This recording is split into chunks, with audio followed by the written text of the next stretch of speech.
Les Appalaches sont la plus ancienne chaîne de montagnes d'Amérique du Nord, s'étendant sur 3000 km du Canada à l'Alabama.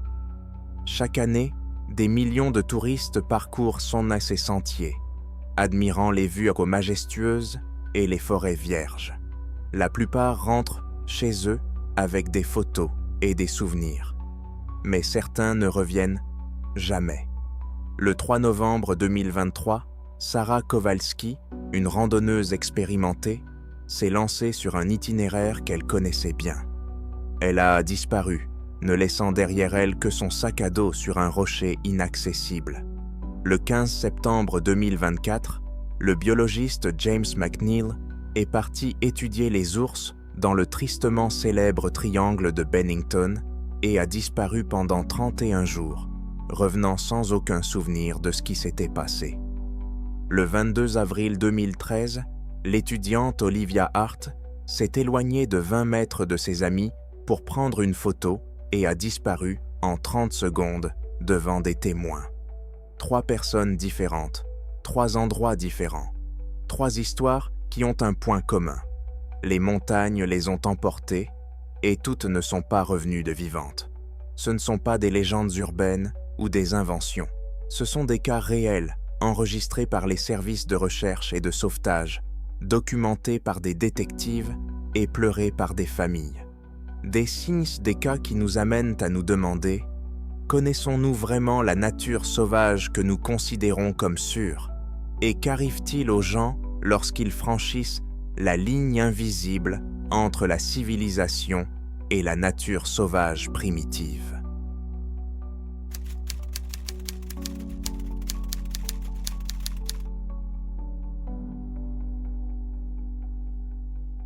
Le 22 avril 2013, Olivia Hart, une étudiante de 19 ans, est partie en randonnée sur l'un des sentiers les plus populaires du parc national des Great Smoky Mountains, dans le Tennessee.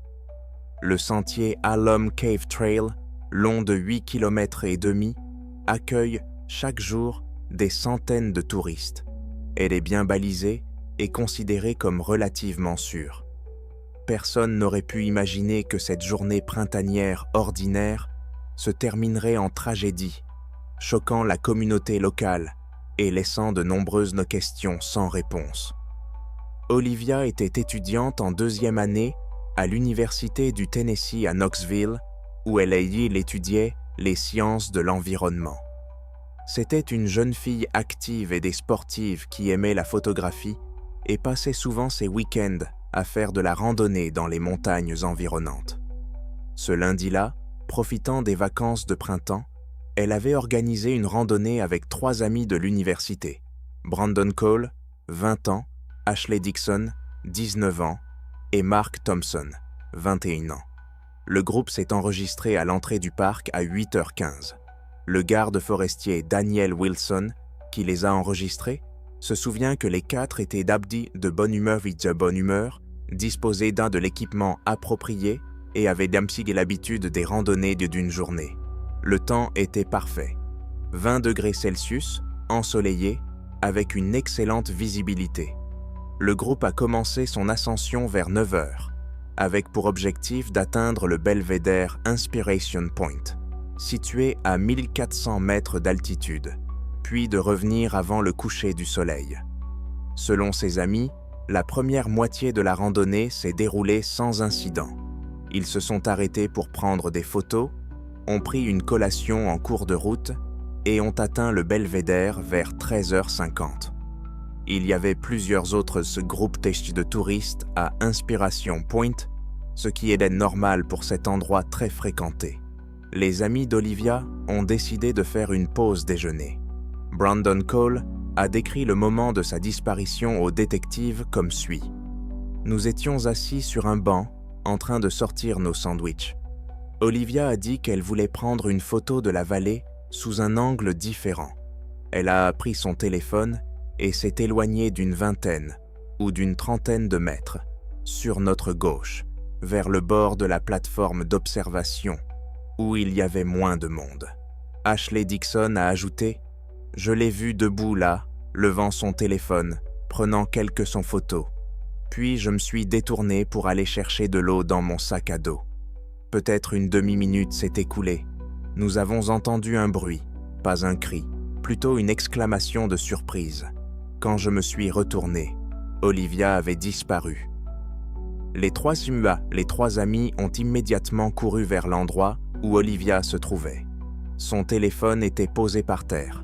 Mark Thompson a été le premier à remarquer qu'à 3 mètres du bord de la plateforme, il y avait une pente raide couverte de buissons épais et d'arbres. Nous avons immédiatement compris qu'elle avait pu glisser et tomber. Le bord est escarpé à cet endroit, et il y a une pente très raide de 15 à 20 mètres en contrebas, a-t-il expliqué plus tard. Les amis ont commencé à appeler Olivia et ont descendu quelques mètres de la pente, essayant de la voir ou de l'entendre. Brandon a immédiatement appelé les secours du parc. Il était 13h59. 2 ou 3 minutes seulement s'étaient écoulées depuis la disparition d'Olivia. Le premier groupe de gardes forestiers est arrivé sur les lieux 18 minutes plus tard. Le capitaine Robert Jackson, coordinateur des opérations de recherche et de sauvetage du parc, a immédiatement évalué la situation. La pente raide sous la plateforme d'observation était recouverte d'une végétation dense, avec des rochers saillants et des crevasses profondes. C'est un scénario que nous avons déjà vu. Une personne s'approche trop près du bord, perd l'équilibre et tombe. La pente est si raide qu'on peut glisser sur une distance considérable, expliqua-t-il aux journalistes le lendemain. À 15h, 24 sauveteurs, dont des équipes sont cynophiles, travaillaient sur le site. Les chiens captaient le signal du téléphone d'Olivia et indiquaient dans le bas de la pente, confirmant l'hypothèse de la chute. L'équipe d'alpinistes commença à ratisser méthodiquement la colline, vérifiant chaque crevasse et chaque parcelle de végétation dense où la jeune fille, tombée, pouvait être coincée. À la tombée de la nuit, la première journée de recherche n'avait donné aucun résultat. Une équipe est restée en service toute la nuit, continuant à appeler Olivia périodiquement avec un mégaphone et à écouter les bruits d'arros sur la pente. La famille d'Olivia, ses parents, David et Sandra Hart, et son jeune frère, Ethan, est arrivée de Nashville tard dans la soirée. Le matin du 23 avril, les opérations de recherche ont été élargies. Des équipes des comtés voisins, des bénévoles des clubs d'alpinisme locaux et des unités cynophiles supplémentaires se sont joints à l'effort. Au total, plus de 120 personnes ont participé à l'opération. Un hélicoptère équipé d'un appareil d'imagerie thermique a survolé la zone, essayant de détecter une signature thermique. Le deuxième jour, les recherches ont été étendues à un rayon de 2 km autour du lieu de la disparition. On a envisagé la possibilité qu'Olivia, après s'être réveillée après sa chute, ait pu être désorientée et s'être engagée dans la mauvaise direction. Tous les sentiers, ruisseaux, grottes et bâtiments abandonnés de la région ont été inspectés. Le troisième jour, des plongeurs se sont joints à l'opération pour inspecter les ruisseaux de montagne et les petits plans d'eau. Thomas Rivera, instructeur de plongée, a fait remarquer « Les ruisseaux de montagne ici sont rapides et froids. Si une personne tombait dans l'eau inconsciente, le courant pourrait emporter le corps sur une distance considérable. » Les médias locaux ont largement couvert l'affaire. Une photo d'Olivia souriante a fait la une des journaux de tout l'État. La famille a tenu une conférence de presse, implorant toute personne ayant vu ou entendu quelque chose de se manifester. Une récompense de 15 000 $ a été offerte. Au fil des jours et des semaines, l'inspectrice Lisa Carter du bureau du shérif du comté de Sevier, chargée de l'enquête, a envisagé différents scénarios. Le premier et le plus probable était un accident. Olivia avait glissé, était tombée dans la pente, s'était blessée et avait peut-être perdu connaissance ou ses repères. Cependant, des recherches approfondies n'ont pas permis de retrouver son corps. La deuxième théorie était l'implication d'un tiers. L'inspectrice Carter a vérifié toutes les personnes qui se trouvaient sur la plateforme d'observation au moment de la disparition. 14 personnes appartenant à d'autres groupes de touristes ont été interrogées. Toutes ont déclaré n'avoir rien remarqué de suspect. Les caméras de surveillance situées aux entrées du parc ont été analysées, mais aucune personne ou véhicule suspect n'a été identifié. La troisième version, peu probable, était celle d'une disparition volontaire. Cependant, cette hypothèse a été rapidement rejetée. Olivia n'avait aucun motif de disparaître. Elle était une bonne élève, entretenait des relations étroites avec sa famille et ses amis, et n'avait aucun problème financier ni aucune dette. Ses cartes bancaires et son téléphone n'ont pas été utilisés après sa disparition. Le 16e jour des recherches, le 7 mai, la phase active de l'opération a été officiellement clôturée. Une zone de 50 km² avait été minutieusement fouillée par plus de 400 bénévoles et professionnels. Le capitaine Jackson a déclaré « Nous avons fait tout ce que nous pouvions. Des recherches de cette ampleur sont rares, même pour les parcs nationaux. Malheureusement, la nature emporte parfois des personnes et ne les rend pas tout de suite. » Le 3 juin 2013, 42 jours après la disparition d'Olivia, un couple de touristes géorgiens, Kenneth et Jennifer Morris, faisait une randonnée dans une zone reculée du parc, à 11 km du lieu de la disparition.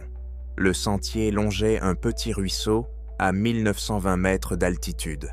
Kenneth Morris a remarqué quelque chose d'inhabituel sur un rocher plat au milieu du ruisseau. En s'approchant, il s'est rendu compte avec horreur qu'il s'agissait d'un corps. Il a immédiatement appelé les services d'urgence. À 14 heures, une équipe d'enquêteurs était à pied d'œuvre sur le site. Le corps a été identifié comme étant celui d'Olivia Hart. Elle était allongée sur le dos sur le rocher, vêtue des mêmes habits que ceux qu'elle portait lorsqu'elle osait partir en randonnée.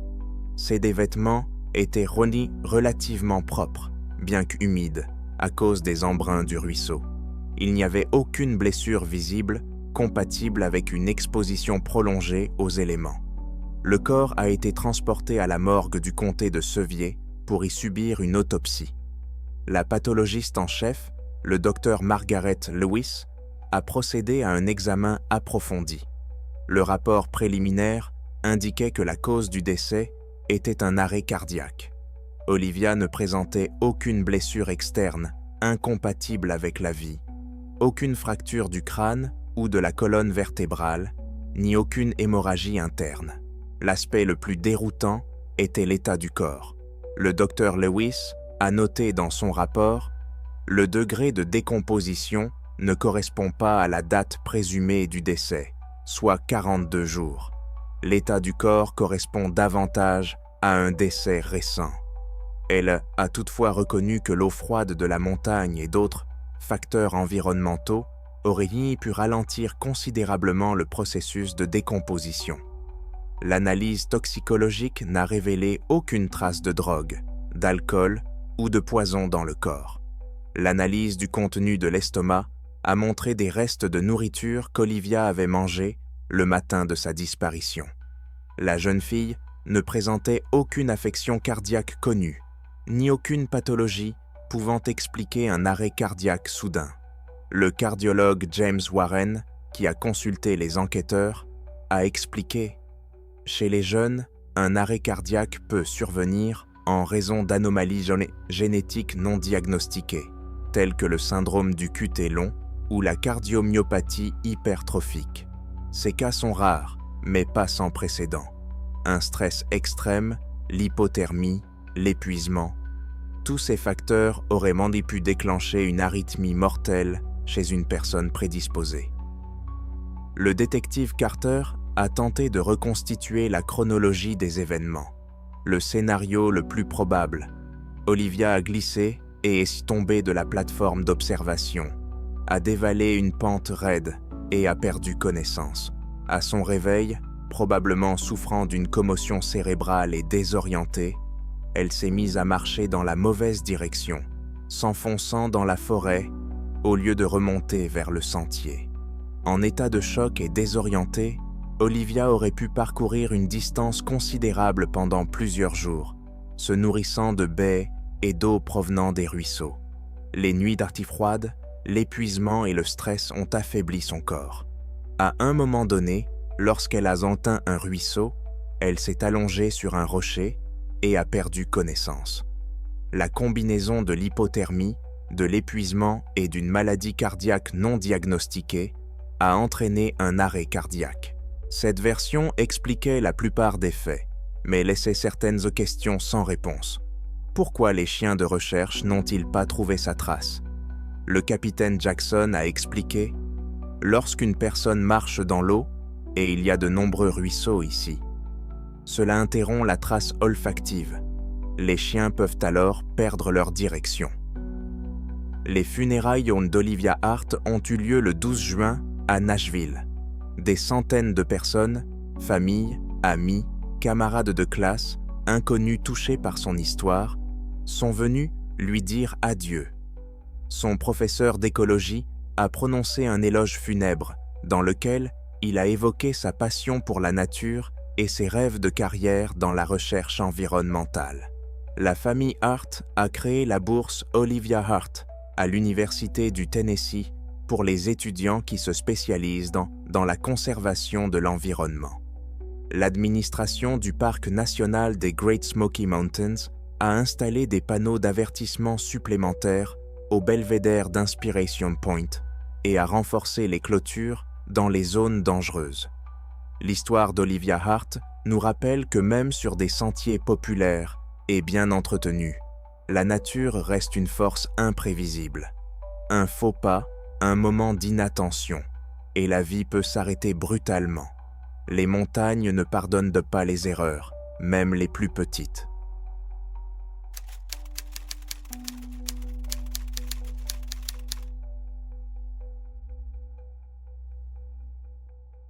Le 15 septembre 2024, James McNeill, biologiste de 52 ans, s'est lancé dans une expédition scientifique dans les forêts près de Glastonbury Mountain, dans le Vermont. Cette région, connue sous le nom de Bennington Triangle, avait une réputation sinistre. Entre 1945 et 1950, 5 personnes y avaient disparu sans laisser de traces. McNeill, spécialiste de la population d'ours noirs avec 30 ans d'expérience, connaissait ces histoires, mais les considérait comme des légendes urbaines sans fondement scientifique. McNeill avait été engagé par le département des ressources naturelles du Vermont pour effectuer un suivi annuel de la population d'ours noirs dans la forêt nationale de Green Mountain. Sa tâche consistait à équiper plusieurs individus de colliers GPS, à prélever des échantillons de poils et à effectuer une évaluation visuelle de la population. Le samedi matin 15 septembre, il s'est présenté au poste de contrôle du service forestier à 7h45, indiquant son itinéraire prévu et l'heure estimée de son retour, soit 20h le même jour. Le dernier contact radio avec le camp de base a eu lieu à 11h23. McNeill a informé la coordinatrice Susan Collins qu'il se déplaçait le long du versant nord et qu'il prévoyait de vérifier une zone où l'activité des ours avait déjà été enregistrée. La communication était claire, sans interférence. James n'a plus envoyé d'autres messages. À 21h, McNeill n'ayant pas communiqué comme prévu et n'étant pas revenu à l'heure prévue, la coordinatrice Collins a contacté le bureau du shérif du comté de Bennington. À 20h30, le service de recherche et de sauvetage a été activé. À 6h le 16 septembre, une opération de recherche à grande échelle a été lancée. Le capitaine David Harrison, du service de recherche et de sauvetage du Vermont, a dirigé une équipe de 48 personnes, comprenant des gardes forestiers, des bénévoles et 3 unités cynophiles. Un hélicoptère équipé d'un appareil d'imagerie thermique a été mobilisé pour aider à l'opération. Les recherches ont été compliquées par le relief accidenté. Forêt dense, pentes raides, nombreux ravins et zones rocheuses. Le temps est resté stable, 8 degrés la nuit, 17 degrés pendant la journée, sans précipitation. Ce qui laissait espérer une issue favorable. Le deuxième jour des recherches, le 17 septembre, les chiens ont retrouvé la trace de McNeil. Ils ont conduit les sauveteurs vers une petite clairière, située à 4 km du dernier point de contact radio. Dans cette clairière, d'environ 18 mètres de diamètre, ils ont trouvé des traces de présence humaine, de l'herbe piétinée, les restes d'une barre énergétique et une branche cassée qui aurait pu servir de bâton de marche. Cependant, McNeil lui-même n'était pas là. Les chiens de recherche n'ont pas pu suivre la piste au-delà de la clairière. McNeil avait probablement changé de direction, ou la piste avait été effacée par une brève averse la veille, signalée par les habitants vers 14 heures. L'équipe a élargi le périmètre de recherche à 10 km. Au 5e jour des recherches, il était devenu évident que McNeil était soit gravement blessé et incapable d'appeler à l'aide, soit qu'il s'était considérablement écarté de son itinéraire prévu. Le capitaine Harrison a demandé des ressources supplémentaires. Des équipes des comtés voisins et des bénévoles de la New England Mountain Rescue Association se sont joints à l'opération. La famille de McNeil, sa femme Deborah et ses 2 fils adultes, est arrivée à Bennington et a mis en place son propre centre de coordination pour les bénévoles. Deborah a accordé une interview au journal local, le Bennington Banner, dans laquelle elle a décrit son mari comme un chercheur de terrain très expérimenté, qui ne se perdait jamais et suivait toujours les protocoles de sécurité. Au 8e jour des recherches, l'équipe a inspecté les chemins forestiers abandonnés et les anciennes cabanes de chasseurs dans un rayon de 20 km. Il existait plusieurs structures semi-abandonnées de ce type dans la région, vestiges de l'activité forestière intense du milieu du XXe siècle. Les recherches n'ont donné aucun résultat. Au 14e jour, la phase active des recherches a officiellement pris fin. Le capitaine Harrison a déclaré lors d'une conférence de presse : « Nous avons ratissé une zone de 300 km². Nous avons utilisé toutes les ressources disponibles. Malheureusement, M. McNeil n'a pas été retrouvé. L'affaire est désormais classée comme une enquête à long terme, mais nous continuerons à suivre toutes les pistes. » Le 16 octobre 2024, exactement 31 jours après sa disparition, le chasseur Robert Hanson de Keene, dans le New Hampshire, a découvert James McNeil dans une forêt située à 53 km à l'est de l'endroit où il avait disparu. Hanson, qui inspectait son terrain de chasse avant l'ouverture de la saison de chasse au cerf, a remarqué un homme assis sous un sapin près d'une route forestière. McNeil était vivant, mais souffrait de malnutrition sévère. Hanson a immédiatement appelé une ambulance. James a été transporté à l'hôpital Elliott de Manchester, dans le New Hampshire. Un examen médical a révélé une déshydratation modérée, une perte de poids de 18,8 kg, de multiples écorchures et égratignures sur les bras et les jambes, ainsi que des signes d'hypothermie. Étonnamment, il ne présentait aucune blessure grave, pouvant expliquer son incapacité à rentrer par ses propres moyens. Un détective du bureau du shérif du comté de Bennington a mené une série d'entretiens avec McNeil à l'hôpital. Le témoignage du biologiste était fragmentaire et parfois contradictoire, ce que les médecins ont attribué aux effets d'un stress prolongé et de l'épuisement. Selon McNeil, le jour de sa disparition, il suivait l'itinéraire qu'il avait prévu. Il a décidé d'aller vérifier une zone isolée où il avait précédemment installé des caméras pour observer la faune. En descendant une pente raide, il a glissé sur des rochers mouillés et est tombé, roulant sur plusieurs mètres. Il s'est cogné la tête contre un arbre et a perdu connaissance. Lorsque James a repris connaissance, plusieurs heures plus tard selon ses estimations, il faisait déjà nuit. Il a essayé de se lever, mais il se sentait très étourdi et nauséeux, symptôme classique d'une commotion cérébrale. Sa radio avait été endommagée lors de la chute et son sac à dos était coincé entre des rochers plus hauts sur la pente. James a passé la nuit dans une petite crevasse entre les rochers, essayant de se réchauffer. Les jours suivants sont devenus flous. McNeil a décrit des périodes de conscience confuses, pendant lesquelles il errait dans la forêt, essayant de trouver un chemin ou d'atteindre une rivière qui pourrait le mener à la civilisation. Il buvait l'eau des ruisseaux et essayait de trouver des plantes comestibles qu'il connaissait en tant que biologiste, ainsi que des baies, même si l'on était déjà fin septembre. À plusieurs reprises, il a trouvé des chemins forestiers abandonnés, mais ceux-ci se perdaient dans les broussailles. Le docteur Christopher Lane, un neurologue qui a examiné McNeil, a expliqué « Le patient a subi un traumatisme crânien modéré. De telles blessures entraînent de souvent des troubles de la mémoire, en particulier dans la phase aiguë. La combinaison du traumatisme, de l'épuisement, de la déshydratation et du stress a pu entraîner des périodes de désorientation et de confusion. Cela explique pourquoi M. McNeil était incapable de s'orienter efficacement et se déplaçait de manière erratique. Plusieurs mystères subsistent. Comment un biologiste expérimenté a-t-il pu parcourir 53 km sur un terrain accidenté dans un état de désorientation? Le détective O'Connor a suggéré que McNeil avait peut-être suivi d'anciennes routes forestières qui traversent les forêts du Vermont et du New Hampshire, franchissant les frontières entre les deux États.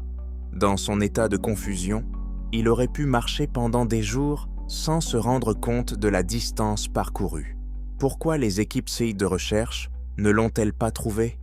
Le capitaine Harrison a expliqué « Si une personne continue à se déplacer, surtout dans une direction inattendue, il est extrêmement difficile de la retrouver. Nous avons concentré nos recherches dans un rayon de 20 km, en partant du principe qu'une personne blessée ne pouvait pas aller loin. Mais si M. McNeil a continué vers l'est, il a rapidement quitté notre zone de recherche. » James McNeil a passé 12 jours à l'hôpital pour se remettre physiquement. Cependant, les conséquences psychologiques ont été plus profondes. Il a abandonné le travail sur le terrain et, 3 mois plus tard, a démissionné du département de la conservation pour occuper un poste d'enseignant dans un collège local. Dans une interview 6 mois après l'incident, McNeil a déclaré « J'ai passé 30 ans à travailler dans la nature sauvage. Je pensais connaître les forêts et comprendre les risques. Mais une erreur, un faux pas, et tout peut changer en 1 seconde.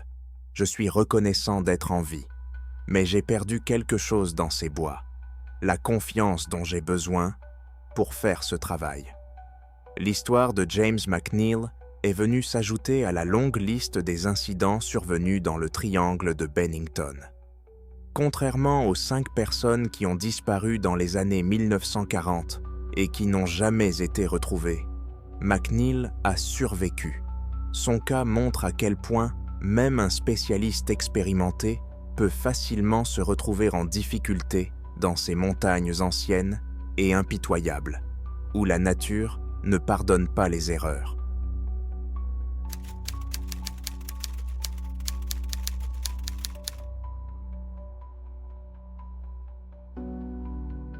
Le 3 novembre 2023, Sarah Kowalski, 27 ans, est partie en randonnée en solo le long de la Blue Ridge Parkway, un itinéraire qu'elle connaissait par cœur.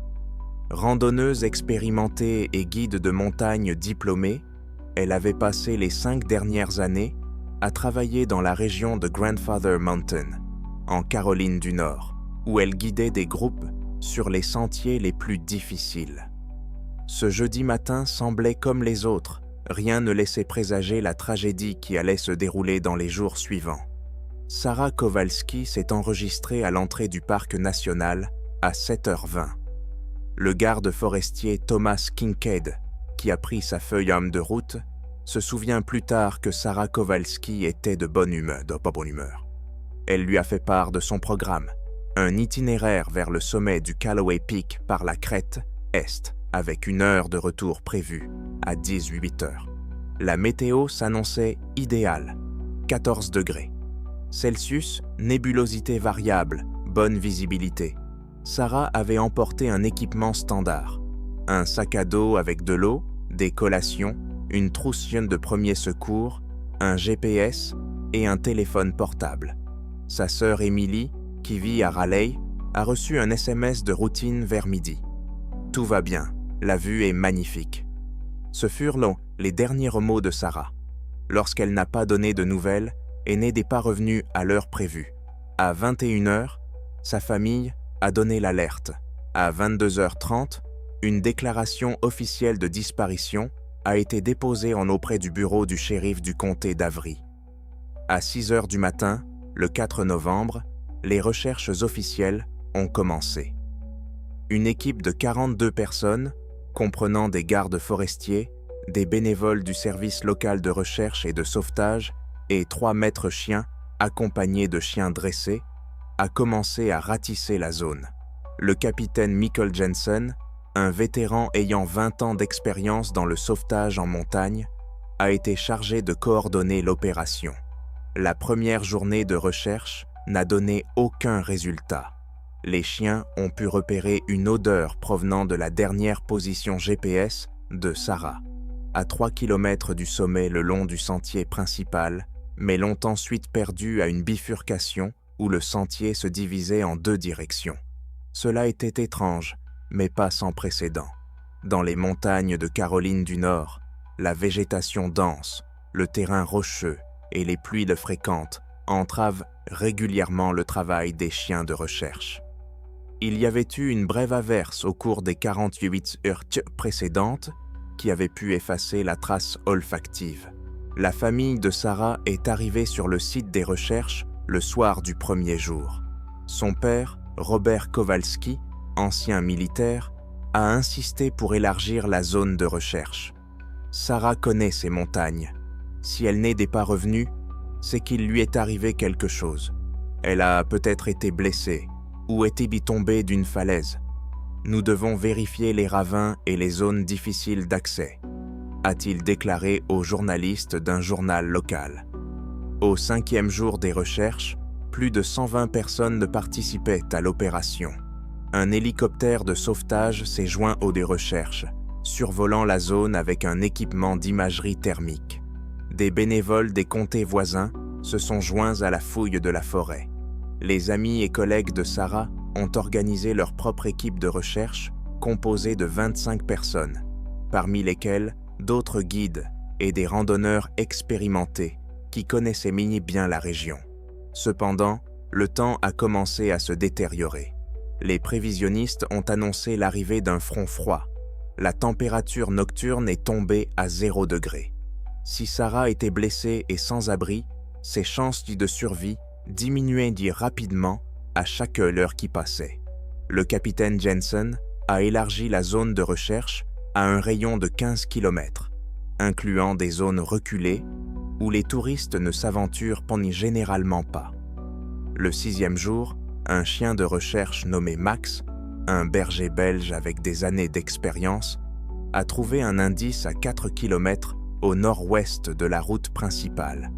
Le chien a conduit le guide vers un petit ruisseau, où un morceau de tissu kaki déchiré a été trouvé sur un rocher, de la même couleur que la veste que la famille de Sarah disait qu'elle portait lors de sa randonnée.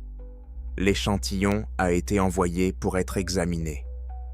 Le 7 novembre, exactement 4 jours après le début des recherches, un groupe de sauveteurs alpinistes inspectant des zones rocheuses difficiles d'accès a fait une découverte qui a bouleversé l'enquête. À 1650 mètres d'altitude, au sommet de la falaise abrupte d'Eagle Rock, située à 19 km du dernier point où Sarah avait été enregistrée, son sac à dos a été retrouvé.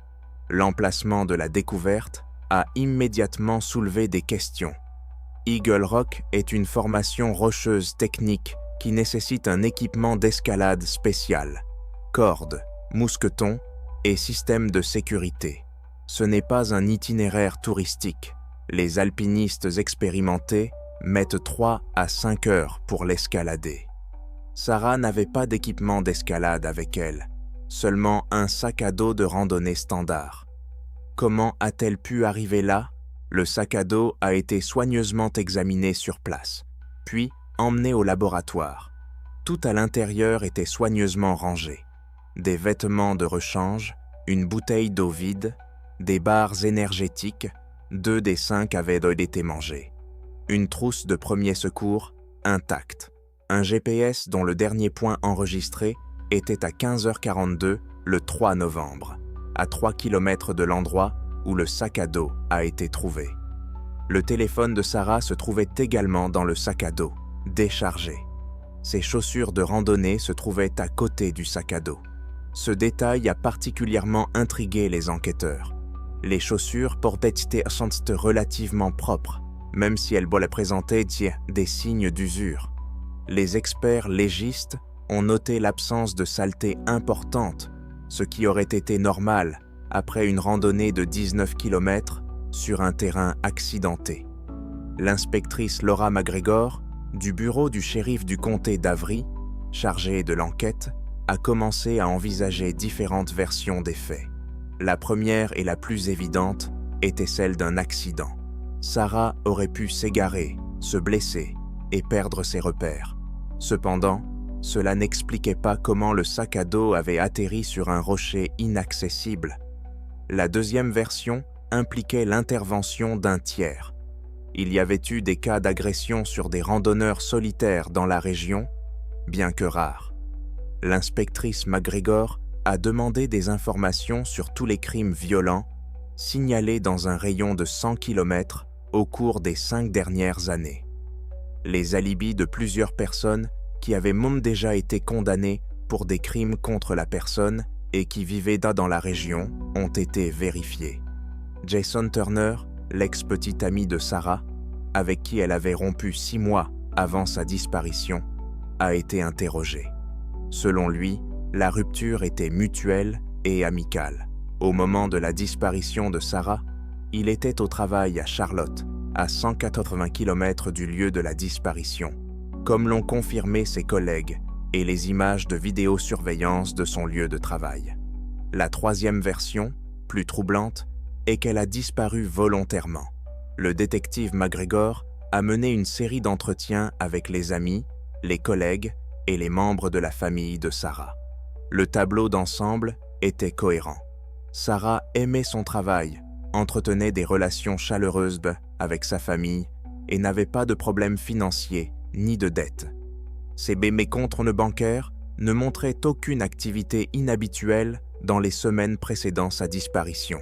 Cependant, l'amie de Sarah, Melissa Chen, a mentionné qu'1 mois avant sa disparition, Sarah avait parlé de la nécessité d'un changement et de sa lassitude face à la routine. La découverte du sac à dos a donné une nouvelle orientation aux ses recherches. Si Sarah avait réussi à se rendre à Eagle Rock, elle avait peut-être descendu de l'autre côté de la falaise ou continué le long de la crête. L'équipe d'alpinistes a inspecté toutes les voies de descente accessibles. Les grottes et les crevasses, situées dans un rayon de 5 km autour de l'endroit où le sac à dos avait été trouvé, ont été vérifiées. Le 9e jour des recherches, le 10 novembre, des plongeurs se sont joints à l'opération pour inspecter le lac de montagne Chris Creek, situé à 2 km d'Eagle Rock. Ce lac, d'une profondeur pouvant atteindre 35 mètres, était réputé dangereux en raison de ses courants sous-marins froids et de sa faible visibilité. 4 jours de recherche au fond du lac n'ont donné aucun résultat. Les habitants de la région, qui connaissent bien les lieux, ont proposé leur propre théorie. Henry MacDonald, qui vit dans ces montagnes depuis 63 ans, a parlé de mines abandonnées datant du 19e siècle, dont les entrées étaient envahies par la végétation et difficiles à distinguer. Plusieurs mines de ce type ont été découvertes et inspectées. Dans l'une d'elles, à 7 km d'Eagle Rock, des traces d'une présence humaine relativement récente ont été trouvées. Un feu de camp éteint et des emballages alimentaires. Cependant, l'analyse a montré que ces traces dataient de plusieurs mois et n'avaient aucun lien avec Sarah. À la fin de la 2e semaine, l'affaire Sarah Kowalski avait attiré l'attention des médias nationaux. Des centaines d'appels ont été reçus par la hotline. La plupart se sont avérés être de fausses pistes, des personnes affirmant avoir vu une femme ressemblant à Sarah dans différentes villes, d'Atlanta à Washington. Chaque signalement a été vérifié, mais aucun n'a été confirmé. Plusieurs personnes ont admis avoir fait des farces et ont été condamnées à une amende pour avoir fourni de fausses informations. Les réseaux sociaux regorgeaient de spéculations. Les théoriciens du complot proposaient des versions allant de l'enlèvement par des extraterrestres à des expériences secrètes du gouvernement. La famille de Sarah a demandé au public de se concentrer sur les faits et de soutenir les efforts de recherche officiels. Le 21 novembre, 18 jours après la disparition de Sarah, la phase active des opérations de recherche a été officiellement clôturée. Plus de 2000 heures de travail, 170 bénévoles et des dizaines de sauveteurs professionnels ont ratissé une zone de 240 km². Aucun corps ni indice supplémentaire n'a été trouvé. Le capitaine Jensen a déclaré lors d'une conférence de presse « Nous avons fait tout notre possible et nous continuerons à suivre toute nouvelle piste. L'affaire est désormais classée comme une enquête à long terme. Les patrouilles de gardes forestiers continueront à surveiller la zone, mais une recherche massive n'était plus justifiée sans nouvelles informations. » Le détective McGregor a continué à travailler sur l'affaire, mais a admis « C'est l'une des affaires les plus mystérieuses de ma carrière. Il est physiquement impossible pour une personne sans équipement spécial d'escalader cette falaise. Mais le sac à dos est là. Nous avons écarté la plupart des scénarios habituels. Il ne reste que des questions. » Sarah Kowalski est officiellement portée disparue. Son dossier reste ouvert dans la base de données du Centre national d'information sur la criminalité. La famille a organisé une marche commémorative annuelle le long des sentiers de la Blue Ridge Parkway afin de collecter des fonds pour les services de recherche et de sauvetage de la région. Les gardes forestiers ont installé une petite plaque commémorative au point d'enregistrement où Sarah a été vue pour la dernière fois. Elle porte l'inscription suivante « À la mémoire de Sarah Kowalski, guide expérimenté qui aimait ces montagnes, disparue depuis le 3 novembre 2023. » L'histoire de Sarah était devenue un avertissement, même pour les randonneurs expérimentés. Les montagnes peuvent être imprévisibles. Une erreur, un mauvais virage, un danger sous-estimé. Et une personne peut disparaître, ne laissant derrière elle que des questions et des proches en deuil.